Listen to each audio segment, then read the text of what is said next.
All right, everyone, welcome back to Let's Not Make Another 30-minute God Roll video, because there's only 5 of these weapons this time, but to be fair, Volk was 6, and that was 20-some minutes long. So, let's try to make this one a little shorter. Now, I've kind of already looked at these. These don't seem that good compared to some other weapons that we've been going over for this season. If you haven't seen those videos, have to be sure to go check those out. But, let's start off with our first seasonal rival weapon, or I guess first start off with the origin trait, because they do have a new origin trait, and that is Paracausal Fluid. So gain bonus handling mobility when damage to targets with this weapon. Sword gains increased charge rate while this perk is active. So, decent origin trait, definitely seems a little bit more catered to PvP. I guess the sword charge rate is nice though. So, right off the bat in this first column for Cold Denial, Ambitious did get changed and buffed a little bit, so we could go Ambitious here. Enlightened Action is honestly like one of the better perks in PvE, and that's literally your only 2 options. In the second column, your only options are really Swashbuckler, Multi-Kill Clip, and Desperado. So you go Enlightened Action, Desperado, get the reload speed up, you're going to get the fire rate up. You could slay through some ads with this. Even Multi-Kill Clip, Enlightened Action could be pretty decent, but there are literally so many better pulse rifles out there that I don't know if I could really recommend this for PvE. Don't get me wrong, this is a decent roll. Like, if you don't have a good pulse rifle, like a kinetic pulse rifle, I mean, this is decent. You're going to get your handling up, you're going to get your reload speed up, you get a damage boost. There's really nothing that can go wrong with this. You also have access to armor piercing rounds, so you get the increased damage to shields, which is nice. But, again, there are just a lot of other better options out there. This gun, I think, was particularly crafted for PvP. I'm not going to go over the PvP rules in depth. You know, I don't really do that over here on this channel. I'm more of a PvE guy. But I mean, obviously, Zen Moment Headseeker with the origin trait is going to be disgusting for PvP. But if you're looking for this particularly for PvE, I think there are going to be a lot of better options out there. So honestly, I don't really have anything else to say about this. I mean, the best role in my opinion would be Enlightened Action, Multi-Clip, or Desperado. Kind of just up depending on you and what you want. But maybe even give Ambitious a slot because of some of the changes. But like, yeah, I don't know. It's really not the greatest. But next up is False Promises. So in the first column, we do have Enlightened Action again, which again is one of the better perks in PvE. Feed and Frenzy, which is also decent. Ambitious, again, they really want you to mess around with this perk. Second column, Rampage, Swashbuckler, maybe Cascade, maybe, and Headstone. And that's really about it. Again, same origin trait, so you're not really getting that much benefit for PvE with this. But, I mean, if you want to go for, like, a stasis build, you do have, you know, Headstone and Light in Action. You get a bunch of reload speed, a bunch of handling. You make the Crystal, even Feed and Frenzy would also be decent here. You get a bunch of reload speed with Headstone. If you want to pair this with the damage perk, like Rampage and Light in Action, I mean, back in the day, like, this would be a very, very solid go-to weapon. But now, in the current sandbox with everything that we have, it's just not that good. Old to go back to the days where Rampage was like the sought after perk on weapons, but now it's not like a bad perk. It's just there are just way better perks out there. So I mean, if you want to feel classic, you know, you do have this. It is also stasis now, which is interesting. They did change that up. So if it is, you know, since that is the fact, you know, it is stasis now. Headstone I think will be a better option to play into. Cascade could be fun because it is a 360 and then you can just swap to and shoot real quick. But yeah, I'm gonna be honest, this thing really just isn't that good. It wasn't even that good back in the day, but now it hasn't really redeemed itself much. I guess it's a little better. Again, kind of like PvP, you have Zen Moment, you have Dynamic Sway. I mean, you have Surplus. Like these things are so clearly crafted for PvP and not PvE.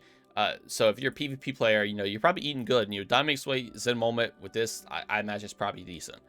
Now, next up is Whispering Slab. Now, this bow, I've never really liked it that much. It does have, I guess, some okay perks. In the first column, you have Arch Tempo, you have Demo, you have Pugilist. Second column, I mean, I'll call out Vorpal for a specific reason, but you have Swashbuckler, and that's honestly about it. I mean, I guess you can use Adrenaline Junkie. So you could go like Archer Temper Vorpal and have this be like a champion weapon. Since this is a lightweight and does kinetic, you can put out a good amount of damage. It's nothing crazy because again, the origin trait's not really doing much for you here because the charge rate is only for swords because the bow does have draw time, so you're just getting the handling increase. So yeah, I don't know, like it does have Demo and Adrenaline Junkie and then, you know, Pugilist Swash to have those combinations, but I don't really think you're going to be using these, especially not on a bow. So Archer's Tempo. I mean, and if you want to go damage perk or Whirlpool, it's up to you. Again, there's just a lot of other better bows out there now.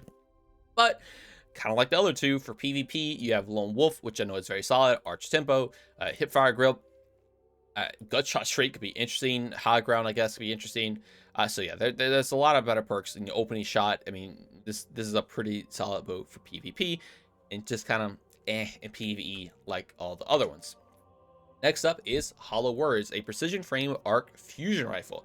In the first column, we're gonna have Feed and Frenzy, Left from Gold, and Ambitious Assassin. That's probably going to be your go-to 3. It does have the new perk Rolling Thunder, which is interesting because this isn't on a lot of weapons quite yet. But multi-kill clip, I guess Vorpal if you're shooting a boss. Swash, I mean, you got damage perks, a successful warm-up. So typically with these, again, you're not really using them for ad clear, so damage perks aren't the greatest. They can kind of already kill the Lord ads if you are using them for ad clear. Successful warm-up, I guess, is fun because you can just shoot it real quick. Left from Gold's decent because you'll always have ammo. You know, if you're built into Bolt Charge, you could go Rolling Storm, maybe Feed and Frenzy, or Ambitious Assassin. I mean, even Left from Gold still too. And you'll get a bunch of Bolt Charge stacks. But yeah, man, I'm not seeing a lot for PV here, if I'm being honest. I mean, again, with the Origin trait, you get the handling. For PvP, honestly, in this first column, you don't really have much. I mean, I guess Slick Draw, but I know that. Yeah, I honestly, I don't know exactly how this is going to interact with fusions, because I know it does decrease the target acquisition. But I mean, you could, if it is decent, you could pair that with, you know, maybe something like Successful Warm-Up, just go on a killing spree. Yeah, even in PvP, this thing doesn't seem like the greatest compared to some other fusions that we have. And in PvE, yeah, it just seems a little lackluster. But finally, we have Temptation's Hook. So this is going to be a caster frame sword. It has the classic sword perks that you see on like literally almost any sword. But in the second column, you also have things like Chain Reaction for ad clear, Collective Action for damage. Valiant Charge is a newer perk on it. Whirlwind Blade, Assassin. Again, just literally just all the classic perks. So, you know, Relentless Whirlwind can be decent. Paracalls of Fluid, you do get the charge time, or charge rate, I guess, up for the sword, which is good.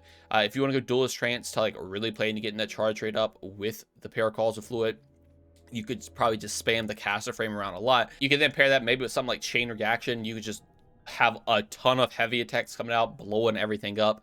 That could be pretty cool. I mean, you do also have access to Wellspring, I guess, for energy, attrition orbs for damage. Maybe like the caster frame can make 2 orbs or something here. But yeah, I mean, man, I'm not 100% sold on it. And even for PvP, like, I mean, it's a sword. You can kind of use anything. And Eager Edge kind of just takes over PvP for swords. And this one doesn't have Eager Edge. Maybe if they would have gave it Eager Edge on a caster frame, maybe it would have been a little bit more sought after. Yeah, but I mean, yeah, I don't know. If you have any other sword with Surrounded, Bait and Switch, Relentless Strikes, any of those things, you don't particularly need this one. But it's there if you don't have a sword. But yeah, that's about it for all of these Season of the Rival weapons, man.